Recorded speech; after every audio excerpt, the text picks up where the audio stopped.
Hola, bienvenidos nuevamente al curso de programación y diseño algorítmico en Python. El tema de hoy es de estructuras de decisión.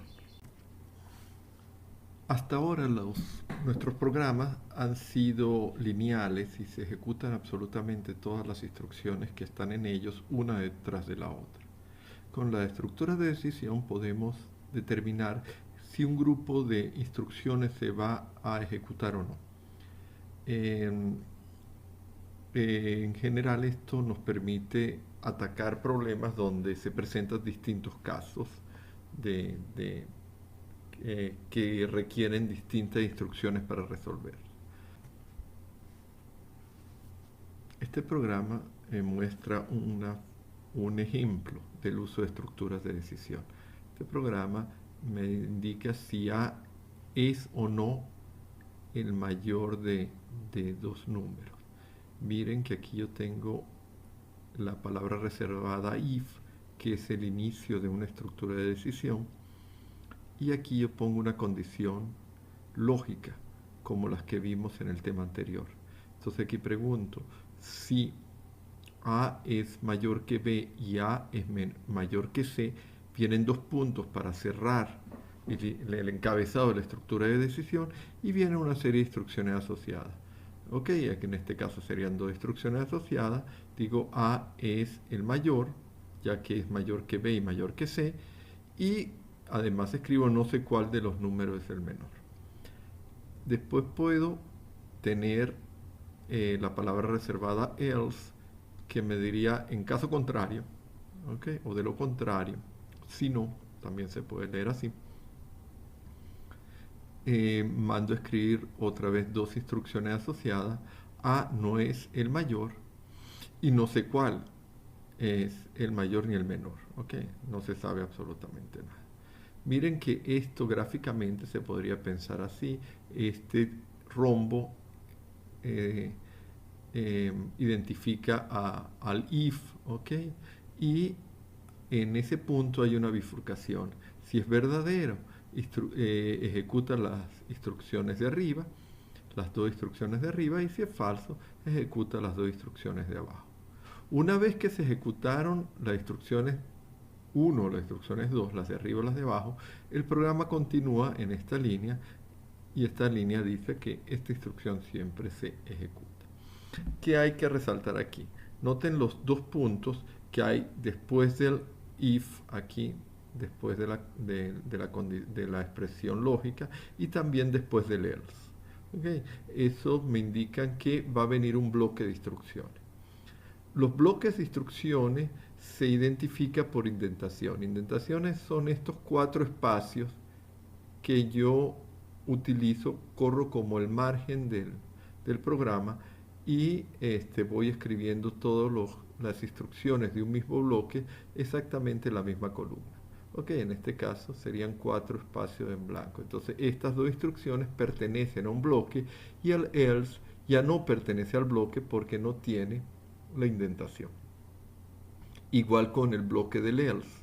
¿Lo ven? Están cuatro espacios hacia adentro y entonces estas dos instrucciones pertenecen al else y esta instrucción que está aquí abajo está afuera. Así lo hace Python para indicar que hay un bloque de instrucciones. No hay un límite en la cantidad de instrucciones que se pueden meter en un bloque, que decir, puede ser 1, 2, 3, 10, 100, 1000, ¿ok? Y el bloque debe tener al menos una instrucción. Veamos un ejemplo. Se llama demos if else. Okay. Lo tengo abierto aquí con el PyCharm, que es el IDE que estoy usando para el desarrollo. Y este ejemplo tiene 8 líneas. En la primera línea leemos un número entero. Un número lo convertimos en entero y lo almacenamos en la variable n. Y aquí tengo la instrucción if si n módulo 2 es igual a 0, quiere decir si n es divisible entre 2, escribimos estas dos instrucciones. La primera dice n es par y la segunda nos da otra información. Aquí termina el bloque que empezó con el if, noten los dos puntos, y aquí empieza el bloque else. El bloque else tiene estas otras dos instrucciones y por último aquí viene una instrucción que se ejecuta independientemente si n es par o impar, que dice que da el mensaje de despedida. Ese sería nuestro programa. ¿Cómo funciona la instrucción de decisión? Si la condición lógica asociada a esta if es verdadera, quiere decir cuando en este caso n sea par, se van a ejecutar estas dos instrucciones. Y estas dos instrucciones de aquí abajo no se ejecutan. En cambio, si esta expresión lógica es falso, entonces estas dos instrucciones no se ejecutan y se ejecutan las instrucciones asociadas al else. Vamos a ver un ejemplo, vamos a correr el programa, vamos a escribir aquí un número, escribo un número 78, enter, y me dice, ven, n78 es par, sabías que que 12 es el único número par que es primo, da una información y dice adiós. Si lo volvemos a ejecutar, pero ahorita ponemos un número impar, nos da, se ejecutan estas dos instrucciones y nos da el mensaje final. No siempre la estructura de decisión debe tener la parte else. Se puede tener estructuras de decisión sin el else. Esto se hace cuando en un caso particular yo necesito ejecutar un grupo de instrucciones cuando se cumple una condición, pero si no se cumple no se quieren ejecutar. Veamos este ejemplo. Aquí lo tengo abierto en el PyCharm. Entonces leemos un número flotante, lo ven aquí, escribo un número y lo transformamos en flotante, y aquí pregunto si el número es igual a 0. Ok, entonces dice que si el número es igual a 0, escribimos el mensaje que no se puede calcular la inversa del número, quiere decir 1 sobre el número, o el número a la menos 1, y que el computador o el programa decide cambiar el valor de x por un 1, le asigna ese valor a la x y finalmente calcula el inverso del número. ¿Qué pasa en este programa? Si el número es distinto de 1, se ejecuta esta instrucción, llegamos al if, como la condición es falsa, estas tres instrucciones no se ejecutan y ejecuta finalmente esta instrucción. Pero si el número es igual a 0, al llegar al if, a la estructura de decisión, entonces se ejecutan estas tres instrucciones, se cambia el valor de x y finalmente se ejecuta esta última instrucción. Vamos a ver el programa corriendo. Ok, aquí escribo un número. Este número, vamos a escribir un número 2.3 y entonces me calcula el valor inverso al 2.3, ¿correcto? Ahora bien, si yo cuando me piden el número escribo un número 0, él va a entrar dentro del bloque del if, no puedo calcular el inverso de 0, voy a cambiar el 0 por un 1 y escribe 1 sobre 1 igual a 1. Así funciona la estructura if cuando no tiene asociado un else. Las estructuras de decisión se pueden meter una dentro de otra.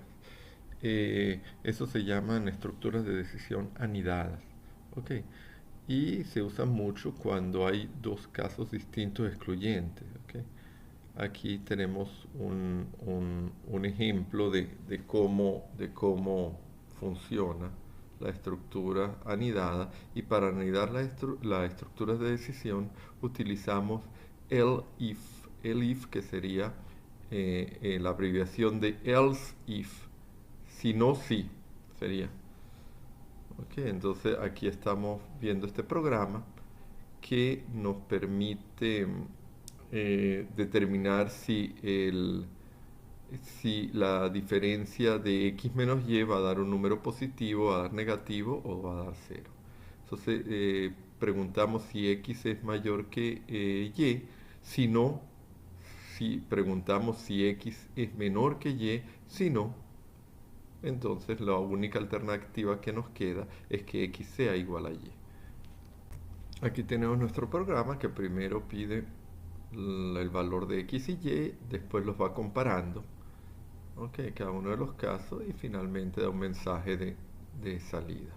Vamos a correr el programa.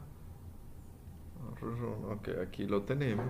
Y vamos a poner dos valores, x1 y y2. Y entonces me dice que 1 menos 2 va a ser negativo. ¿Correcto? Si lo volvemos a correr y damos otros valores, okay, me dice, dimos 4 y 1, entonces me dice 4 menos 1 es positivo. Ok, y si damos dos valores iguales, ok, 1.2 menos 1.2 es 0. Entonces miren que el programa puede determinar una y otra. Noten que son excluyentes. Si se cumple la condición de la primera condición, no se puede cumplir ni la segunda ni el else final. Si se cumple la segunda condición, no se puede cumplir ninguna de las siguientes. Finalmente, quería decirle que puede haber en una estructura de decisión anidada muchos elif, ok, pero un único else al final. Veamos otro ejemplo y uno de los usos más comunes que se le da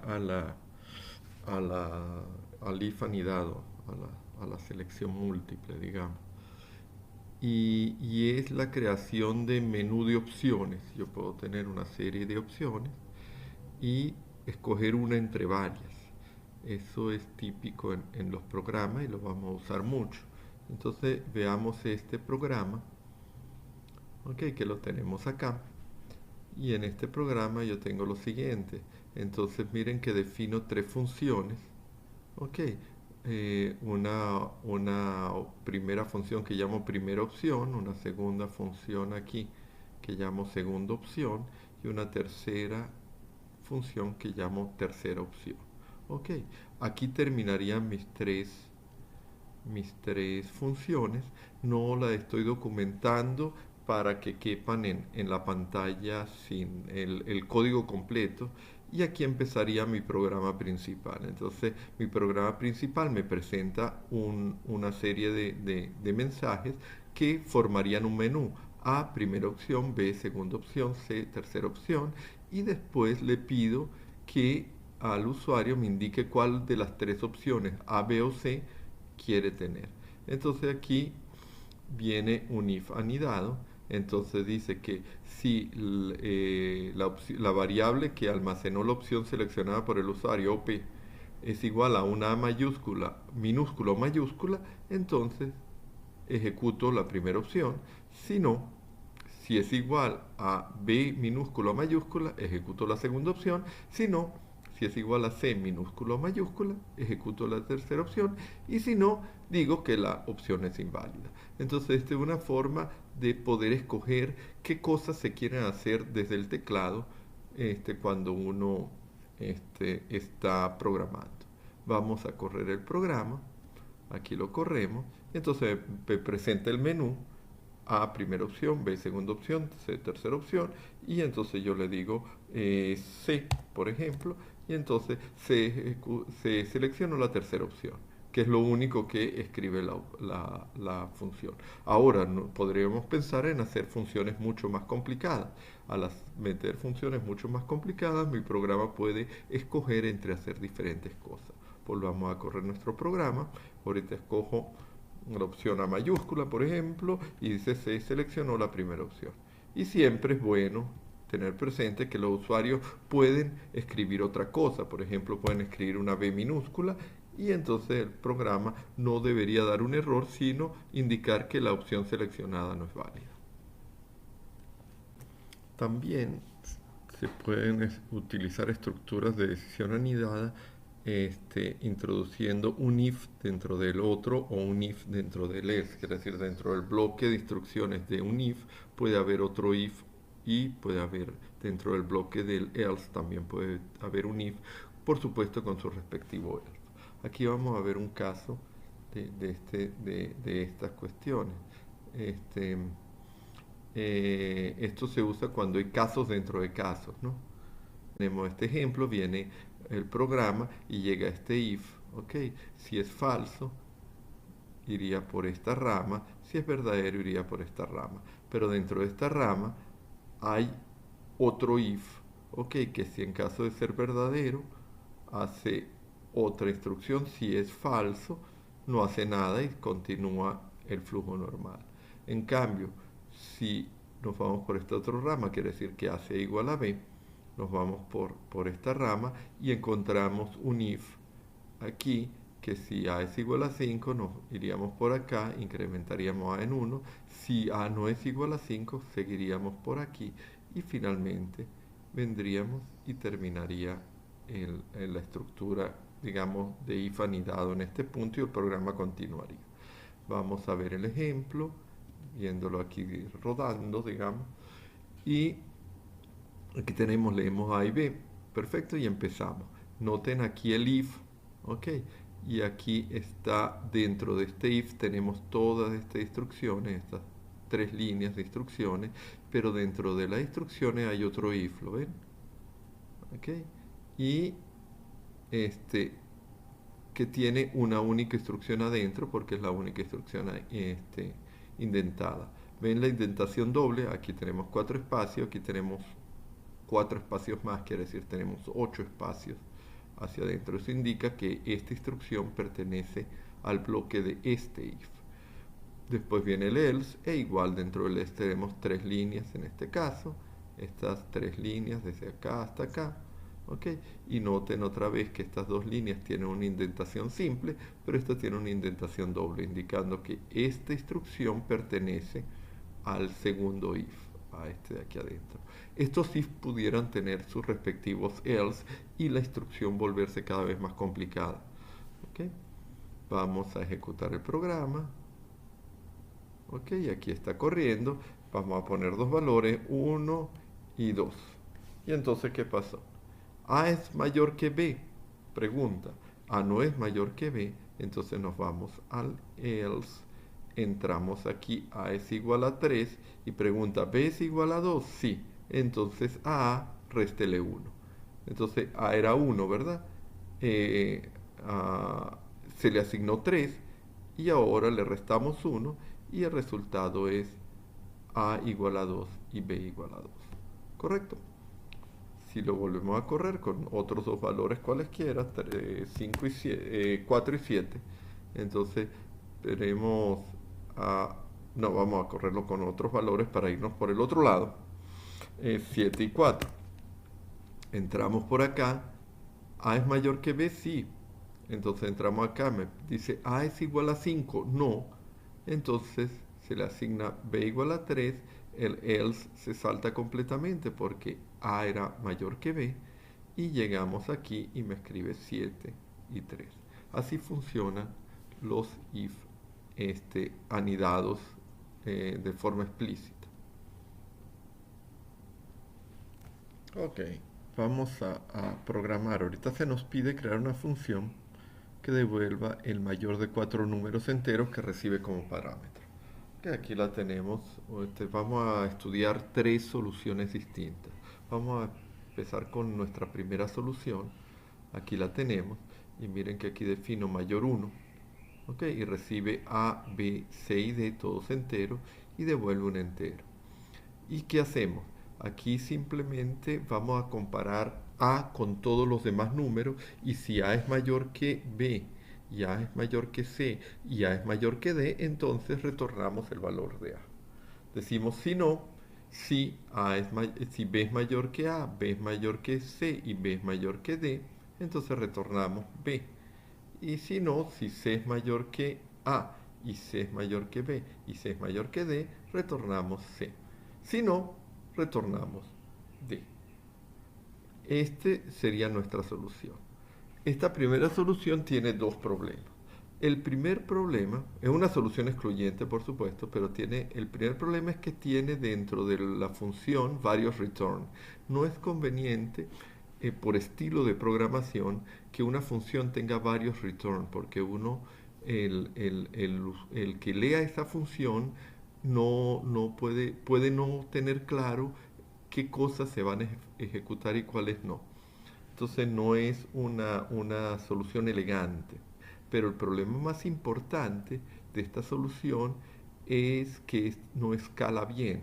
Imagínense si ustedes no tienen 4 números, sino 10 números que comparar. El código sería inmensamente grande. Ok, vamos a ver aquí una segunda instrucción que elimina nuestro primer problema, elimina los return. Ok, nuestro mayor 2 igual recibe lo mismo, A, B, C y D, todos enteros, retorna un entero. Y aquí tenemos el mismo if, pero designamos a una variable como mayor. Entonces mayor va a ser igual a hacemos, si no, si B es el mayor, asignamos a mayor B, si no, le asignamos a mayor C y si no a mayor D y retornamos un solo mayor. Resolvimos el primer problema. De esta forma, nuestra función tiene un único return, ¿ok? Y no todos los return que tenían aquí. Ahora, una mejor solución desde el punto de vista algorítmico es que es pensar en la solución de la siguiente forma. Vamos a suponer que el primero que hace al mayor y comparamos al mayor con el segundo. Si el segundo es mayor que A, entonces mayor pasaría a ser B. Y seguimos haciendo eso mismo con C y con D. Entonces siempre comparamos el mayor hasta un momento dado con los siguientes números. Esta solución es mucho más fácil de leer. ¿Ok? Y al final retornamos el número mayor. La solución quedaría de esta forma. El mayor 3 otra vez recibe exactamente lo mismo y retorna lo mismo, pero aquí lo primero que hacemos es a mayor le asigno el valor de A y entonces digo B es mayor que el mayor. Entonces a mayor le asigno B y pregunto si C es mayor que el mayor y miren que aquí entonces no es el if, sino tengo que preguntar B, después tengo que preguntar por C y después tengo que preguntar por D. Miren que cambió el if, estos if ya no están anidados uno dentro del otro, sino que tienen todos que ser ejecutados. Y al final retornamos el mayor. Esto no escala del todo, es mucho mejor, por lo menos en la instrucción if, la estructura de la condición que tenemos que evaluar es muchísimo más simple cada vez. Si tuviésemos 10 entradas, tendríamos que escribir 9 if, correcto, pero dentro de cada if solo tendríamos una comparación, no las 9 comparaciones. Entonces escala un poco más. Para resolver esto del todo bien, necesitamos estructuras de repetición para que escale completamente. Esas estructuras las vamos a estudiar en el siguiente módulo. Retomando un poco lo de las expresiones lógicas, es bueno recordar que existen los operadores opuestos en lógica. Y los opuestos vienen de la negación de la operación. Entonces, si nosotros negamos el operador igual, no igual sería este operador. Si yo niego no es igual, tendríamos el operador igual. Si yo niego el operador menor que, tendríamos el mayor o igual que. Si yo niego el menor o igual, tendríamos solamente mayor. Si yo niego el mayor, tendríamos menor o igual. Y si yo niego mayor o igual, tendríamos menor. Esto es útil porque a veces las condiciones se nos presentan en forma de negación y es mucho más fácil escribir las expresiones lógicas en forma positiva que negativa, sobre todo para entenderlas mejor. Además de eso, existen las leyes de Morgan, de Morgan en lógica, que nos permiten transformar expresiones booleanas que han sido negadas. Entonces la negación de un i va a ser igual a la negación de una de las expresiones del i o la negación de la otra. Esto se escribe en Python not p and q sería igual a not p or not Q. ¿Ok? Estas dos expresiones son equivalentes. A veces es más fácil pensar de esta forma, a veces es más fácil pensar de esta otra forma. ¿Ok? Igual con el O, la negación de un O es la negación de cada una de las partes con un I. Un not de un O vendría siendo el not de uno and el not del otro.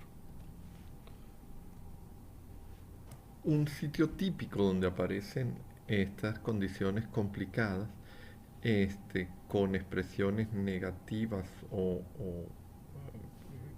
complejas, es en los juegos, ¿no? Entonces aquí tenemos un ejemplo. Imagínense lo siguiente, que se nos pida programar una función que se llama ataca dragón, que le muestre al jugador qué le ocurre luego del ataque de un dragón. Y entonces empiezan las reglas que ustedes, si han jugado alguno de esos juegos en los celulares, sabrán que son complicadas. Las reglas del juego dicen que el jugador no sobrevive al ataque si el dragón no está, si su lanza no está a más de 100 de energía. Miren eso, no está a más de 100 de energía. Ok, esa es una expresión, una condición expresada en forma negativa. O si su escudo tiene menos de 90 de potencia. En cambio esta es una expresión menos de 90 de potencia, es una expresión positiva. Por su parte, él dice que el dragón morirá si la cantidad de vidas que tiene no es de al menos la mitad de la energía de la lanza. Ok, otra vez tenemos una expresión negativa. Y cuando el jugador sobrevive, o un cuarto cuando el jugador muere. Ok, miren que entonces aquí tenemos expresiones positivas y negativas y sigue aquí. La función recibe 3 enteros, el primero corresponde a las vidas del dragón, el segundo a la energía de la lanza y el tercero a la potencia del escudo. Y el programa debe mostrar en consola si el jugador y el dragón sobreviven al ataque o mueren. Okay. Aquí tenemos la solución con una transcripción literal del texto, ¿no? Entonces aquí tenemos la función ataque dragón, recibe vidas de dragón, energía y la potencia de la lanza, no me cupo en la transparencia el resto, pero lo que me interesa es ver el if. Miren que aquí dice if no sobre, esto dice, la energía de la lanza es mayor de 100. Entonces, no, la energía de la lanza es mayor que 100 o la potencia del escudo es menor de 90. ¿Ok? Esta es la condición que teníamos aquí adelante, donde dice, si su lanza no está a más de 100 de energía o si su escudo tiene menos de 90 de potencia. ¿Lo ven? Ok. Y esto es la condición para no sobrevivir. Si esta condición no se cumple, entonces él sobrevive. ¿Ok? Entonces, no del no. ¿Ok? Entonces, esto es por el no de sobrevivir. Y entonces aquí primero estás vivo. ¿Ok? Si no, ahorita el jugador está vivo y vamos a ver qué le pasa al dragón. Y entonces, como está vivo, veo si las vidas del dragón son mayores que la mitad de la lanza y niego esto, no son mayores o iguales, de al menos dice, ¿verdad? Al menos quiere decir mayor o igual. Ok, entonces niego que no son mayores y entonces si no se cumple esta condición, el dragón está muerto, si no, el dragón también está vivo. En caso contrario, el caso contrario indica el caso contrario de esta condición de aquí. Quiere decir que esta o esta condición sea verdadera y esta condición es verdadera cuando esta condición es falsa. Entonces miren lo complicado que está entender en qué caso estoy. Entonces estoy aquí, entonces si no se cumplió esto, yo estoy muerto, entonces me indica está frito y veamos qué le pasa al dragón. Y entonces aquí veo si las vidas del dragón no son mayores o iguales a un cuarto de la energía de la lanza. Ok. Ok, entonces si llega aquí uno mata al dragón, pero uno será recordado como un héroe. ¿Por qué? mató el dragón, pero murió uno también, sino el dragón sigue vivo y entonces la muerte de uno fue en vano. Ok, miren que está escritas todas las expresiones lógicas, pero es muy complicado entender el código si no tuviésemos el texto escrito acá. ¿Ok? Una solución que uno considera mejor es la siguiente. Aquí tenemos otra vez al ataque del dragón, ¿ok? Con toda su cuestión, potencia, escudo, todo lo que teníamos. Y aquí vemos que transformamos. Miren el primer if. El primer if le quitamos los no, ¿ok? Esta primera condición la transformamos aplicándoles las leyes de Morgan. Teníamos un no de un O. Ok, y entonces eso se puede transformar en la negación de cada una de las partes y haciendo una conjunción, un I. Entonces miren que aquí decía que la potencia del escudo era menor que 90. Entonces al negar esa condición podemos escribir que la potencia del escudo sea mayor o igual que 90. Sería esta condición negada. Y aquí teníamos que la energía de la lanza fuese mayor que 100 y estaba negada. Si negamos esa condición dos veces, obtenemos la condición original y entonces nos quedaría si la energía de la lanza es mayor que 100 y la potencia del escudo es mayor o igual que 90. Si eso está escrito así, yo estoy vivo. Esta condición es mucho más fácil de entender desde mi punto de vista que esta de aquí abajo. Lo mismo pasa con las condiciones aquí. Eh, ¿Dónde estamos? De la mitad. Esta condición de acá también se mejoró. Teníamos que, no, que la vida del dragón fuese mayor o igual que la energía de la lanza entre 2, ¿ok? Y negada la condición. Al quitar el not podemos cambiar el signo de igual por mayor que. Y además, en cambio de dividir entre 2 la energía de la lanza, podríamos multiplicar por 2 la vida del dragón. Es más fácil para un computador, igual que para uno, multiplicar por 2 que dividir entre 2. Entonces, esta expresión quedaría mucho más sencilla. Aquí también aplicamos lo mismo, multiplicamos por 4 la vida del dragón, y no dividamos entre 4 y cambiamos el sentido de la desigualdad y para eliminar el not. Entonces este código quedaría mucho más simple y fácil de leer. Por estas cosas es importante recordar y tener siempre presente que, en primer lugar, hay varias formas de resolver un problema. No siempre hay una única forma de resolverlo y diferentes cabezas van a generar diferentes soluciones. Pero uno, cuando está resolviendo un problema, uno debe poner como prioridad alta la claridad del código. El código no es suficiente que el código resuelva el problema.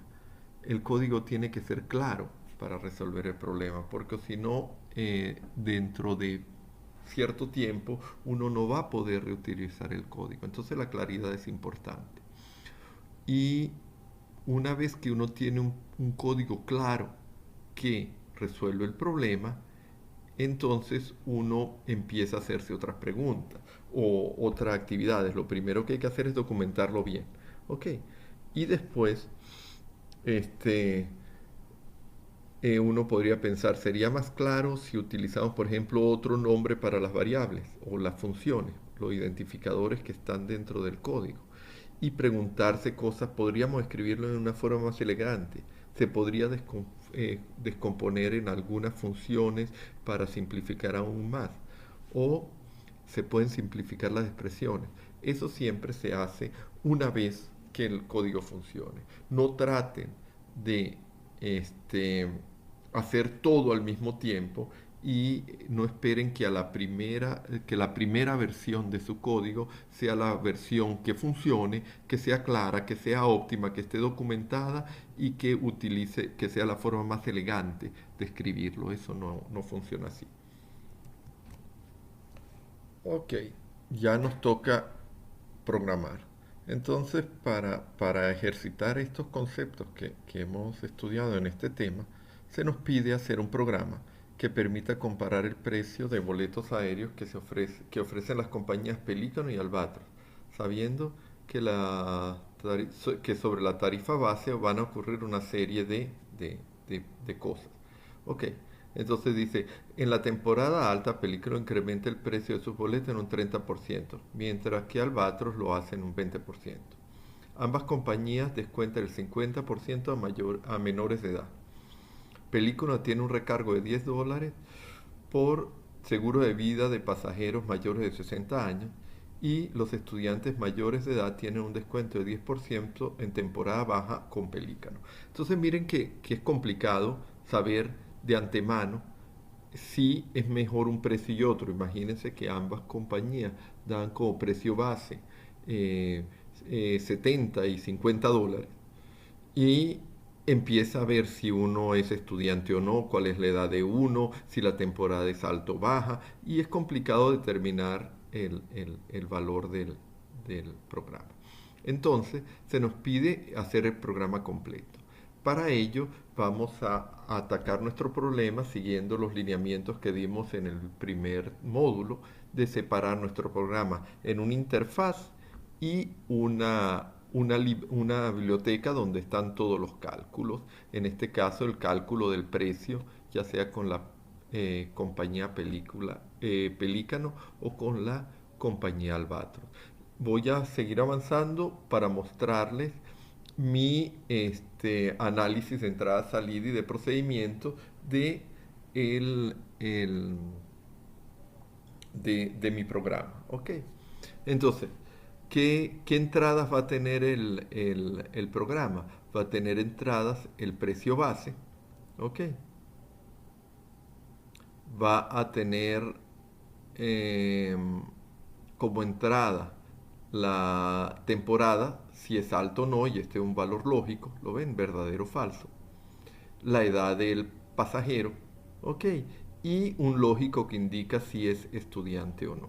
¿Ok? Esas son las cosas que nos interesa. Y como salida mi programa va a indicar el precio de los dos boletos, tanto el de Pelícano como el de Albatros. Ok, eso es lo que se pide. Entonces vamos a primero a construir una interfaz que le vamos a pedir los datos al usuario, quiere decir estos cuatro datos, 1, 2, 3, 4. Ok. Y luego llamamos a una función que hemos identificado como precio de boleto, que recibe como parámetros el nombre de la compañía, el precio base del boleto, y si es temporada alta o no, la edad del pasajero y su condición de estudiante o no. Y nos va a devolver el precio respectivo. Finalmente mostramos los resultados. Esa va a ser nuestra estrategia para atacar el problema. Y la función precio boleto, calculamos el coeficiente que va a multiplicar al precio base de acuerdo a las indicaciones que se dan en el texto, quiere decir si hay recargo por temporada alta, si hay descuento por edad o por el hecho de que uno sea estudiante o no. Bueno muchachos, antes de mostrarle mi solución, eh, los invito a parar en este momento y tratar de construir ustedes su propia solución. Bueno, esta es mi solución. Aquí la tenemos. Y tengo mi programa principal donde pido los cuatro valores, ¿no? Ok, el precio base, si la temporada es alta o no, la edad y si la temporada, si el estudiante, si la persona es estudiante o no. Ok, y miren que aquí para leer un, un lógico, lo que hago yo es leer una cadena de caracteres y le indique si la temporada es alta, S o N, transformo esa entrada en minúsculas con lower y después la comparo con la S minúscula. Si eso es igual a la S minúscula, el usuario respondió S minúscula mayúscula y eso se interpreta como verdadero. Si no, se interpreta cualquier otra cosa como falsa. No es necesario que sea una N. ¿Ok? Eso se podría mejorar. Y lo mismo hacemos con el caso del estudiante. Después de eso, llamamos a la función precio boleto. Mire que importamos aquí precio boleto, que sería nuestra biblioteca, como calcular. Y mire, el precio pelícano lo hacemos calcular precio boleto, pasando pelícano como compañía, precio base, temporada, estudiante, temporada alta, edad y estudiante. Igual, para calcular el precio de Albatros. Y finalmente imprimimos los dos precios. Esta es la parte de la interfaz. Vamos a ver la parte del cálculo de boleto. Aquí está precio boleto.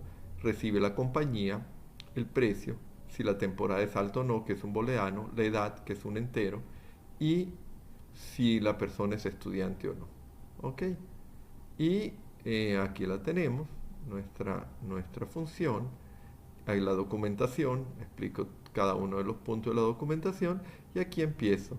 Y yo voy a multiplicar un coeficiente por el precio base para determinar el nuevo precio. El coeficiente empieza valiendo 1, quiere decir que si no se cumple ninguna de las condiciones que cambie el precio va a ser el precio base.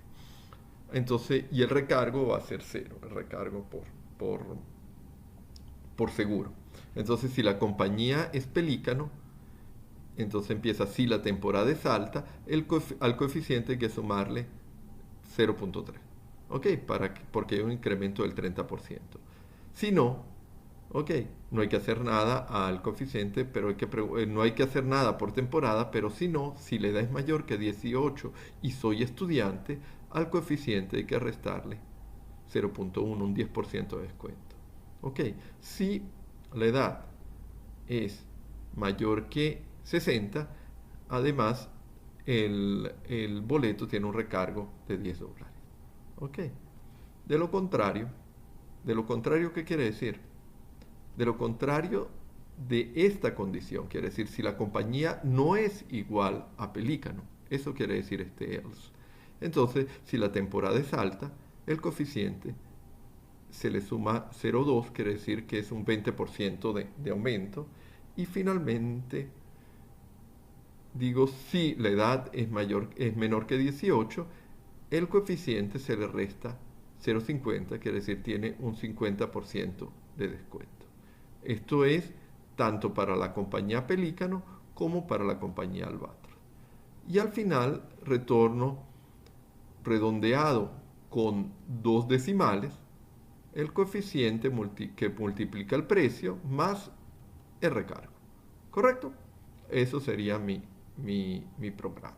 Regresamos acá y vamos a correr esto de aquí. Entonces ponemos un precio base de $70. Indique si la temporada es alta o no. Vamos a decir que sí. Escribe la edad del pasajero. Vamos a poner 27 años. E indique si es estudiante. Vamos a decir que no es estudiante. Y entonces me calcula el precio con Pelícano y el precio con Albatros. Bueno muchachos, espero que le haya sido de utilidad este video para el tema de estructuras de decisión y nos vemos en el próximo tema. Chao.